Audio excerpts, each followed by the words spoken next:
আমি আজি ৰাতিপুৱা যেতিয়া আমাৰ পুৰোহিত তালৈকে গৈ পেলাই চাইছে তেতিয়া দেখা পাইছে যে এজনী বয়সস্থ মহিলা তাতে পৰি আছে আমাৰ নতুন জিৰণি ঘৰখনৰ ভিতৰত আৰু তেওঁক যেতিয়া সোধা পোছা কৰা হ'ল তেওঁ ক'লে যে তেওঁ ৰাতি কোনোবা এজনে থৈ গৈছে তেওঁ বঙাইগাঁও ষ্টেচনত আছিলে তাৰ আগতে কোনোবা এজনৰ ঘৰত আছিলে MG ৰোডৰ ফালে সীমা হোটেলৰ ওচৰত এইখিনি তেওঁ ক'ব পাৰিছে তেওঁ শাৰীৰিকভাৱে দেখিবলৈ যথেষ্ট অসুবিধাগ্ৰস্ত হৈ আছে তেওঁ কঁকাল ভাঙিছে বুলি তেওঁ কৈছে হাত আৰু ভৰি যথেষ্ট ফুলিছে সুৱেলিং হৈ আছে আৰু তেওঁ কিছুমান দিন ধৰি বঙাইগাঁও ষ্টেচনত আছিলে বুলিও তেওঁ কৈছে তো কোনে থৈ গৈছে সেই বিষয়ে আমি অজ্ঞাত কিন্তু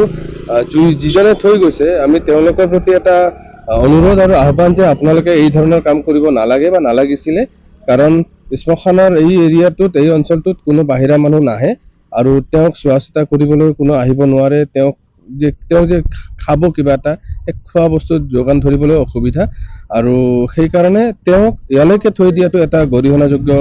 কাম কৰিছে আপোনালোকৰ মাধ্যমেৰে আমি জিলা প্ৰশাসন পুলিচ প্ৰশাসনক এটা অনুৰোধ কৰোঁ যে এই ধৰণৰ মানসিকতাৰ মানুহৰ ওপৰত আপোনালোকে অলপ নাকি লগাব লাগে আৰু লগতে এই মহিলাগৰাকী যিজনী ইয়াতে থৈ গৈছে তেওঁকো যেন আপোনালোকে উচিত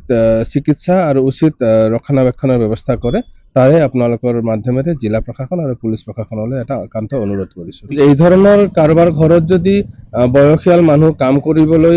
থৈ দিছে বা বহুত দিন ধৰি কাম কৰি আছে আৰু এতিয়া বয়স হৈ গৈছে তেওঁলোকে হয়তো কাম কৰিব নোৱাৰে তেনেস্থলত সেইগৰাকী মহিলাক বা সেইগৰাকী পুৰুষক যাতে বাটে ঘাটে এৰি থৈ নাযায় তেওঁৰ এই দুখৰ দিনবিলাকত তেওঁৰ এই অন্তিম সময়বোৰত যাতে তেওঁক নিজৰ পৰিয়ালৰ মানুহ হিচাপে ট্ৰিটমেণ্ট দিয়ে আৰু তেওঁক চোৱা চিতা কৰে অন্তিম দিনবোৰ লগতে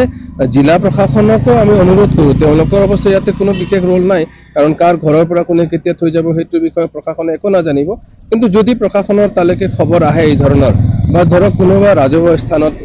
বাছ ষ্টেণ্ডেই হওক পুলিচ ষ্টেচনৰ আশে পাশে হওক অথবা বাছ ষ্টেণ্ড ৰেলৱে ষ্টেচন এই ধৰণৰ স্থানত যদি তেনেকুৱা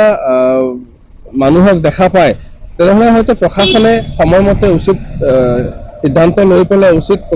পদক্ষেপ ল'লে এনেকুৱা মানুহক যাতে য'তে ত'তে থৈ গৈছে সেনেকুৱা ঘটনা যাতে আৰু ৰিপিট নহয় তাৰে আমাৰ এটা অনুৰোধ আৰু তাৰে আপোনালোক সকলোলৈকে আহ্বান জনাইছোঁ ধন্যবাদ আমি তার মানে হাঁটতে পারি না অচল কোনো রকম করে মন্দিরে আসি এই বাগেশ্বরী মন্দির শনি মন্দির ভিক্ষে করে নিয়ে যাই ভিক্ষে করে যাওয়ার লগে লগে টাকা পয়সা সব নেয় নিয়ে ডাস খাবার যায় ডাস খাইয়ে আসে আবারই পয়সা চায় কে তোমার থেকে পয়সা নেয় ওই ছেলেটাই তখন কি নাম মাক্কা তপন মাক্কা কোথায় থাকে সীমা হোটেলের লগে টাকা দিবের পারি না আমারে কয় মানুষের বাড়ি থেকে টাকা আনি আমারে দে কার কাছে যাবো আমি যে মাক্কা ডাস খাবো আমারে পয়সা দাও কেউ তো দিব না তারপরে ওখান থেকে পয়সা পাইলাম না দেখে একটা বাড়ির যেতেছি ওখান থেকে টান্না আন্না রাস্তা শুনতে কাছড়াইলো একটা লোকে কইলো একটা দোকান আছে ওখানে বলে এমনি হাঁটতে পারে না তুই আরো এরকম করতেছ মানুষটা আরো বেশি হবো না ভোকলামি করে ভোকলামি কে কয়টা ওই ছেলেটা কি নাম তপন মাক্কা মাক্কা তুমি কত বছর উনার বাড়িতে ছিলা আসলাম বাবা 20-30 বছর আসলাম আচ্ছা তখন কি তুমি পয়সা ইনকাম করতা তখন পয়সা ইনকাম করতাম তখনকার পয়সা নিয়ে জুয়ে খেলতো আচ্ছা তারপরে ডাস খাওয়া ধরছে এখন ঘর কই এখন কার ওই তপন মাক্কা ওটাই সীমা হোটেলের লগে আচ্ছা তারপরে ওখান থেকে আমার একটা নেনে শেষরে আনে ঘরে ফেলাইলো ফেলে এই যে লাগতে শুরু করলো বাবা একটা দাঁত ভাঙিয়ে দিল একটা এই যে যখন কি করছে পাশা পুষে সব এরকম ছাল চলছে দিনে 2 বার করে লাগতেছে 2 মাস করা কে কে কে কে তোমাকে অত্যাচার করতো ওই একলাই আচ্ছা আর কেউ না কে লাগে উনি কিছু লাগে না ওর ঘরে আসলাম ওরা হয়তো গোট মানুষ আর আমরা হচ্ছে মতো তুমি যে 20 বছর ওনার বাড়িতে ছিলা, তুমি কি কাজকর্ম করতে ওনার বাড়িতে? আরো কাজকর্ম করতাম, হোটেলে মোটলে করতাম, না করলে আমার পেট চলবো। আচ্ছা, এখন করতে পারো না দেখে তোমারে বার করে দিছে। ও টাকা দিতে পারিনি স্যার, লাইতে লুটে বাড়ি করে দিছে। কালকে তুমি যে এখানে আসলা, এখানে কিভাবে আসলা? আর শ্মশানে কিভাবে আসলা? শ্মশানে যে বিয়ের পুলিশ হ্যাঁ, ওরা এনে ছুঁয়ে গেছে, ওই শ্মশানে ছুঁয়ে গেছে, ওরা ওখান থেকে ওই ছেলেগুলো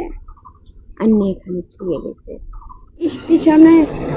ফার্স্টে একদিন আসলাম, হুম। এক দেখ, তারপরের দিন আর থাকতে দেয় না। এই যে ভাঙ্গার বিষ, কোমর টোমর ভাঙ্গার বিষ, তোমার কোমর ভাঙছে? কোমর কে ভাঙছে? তুমি তো লাতে ভাঙছে, কোমর পাও।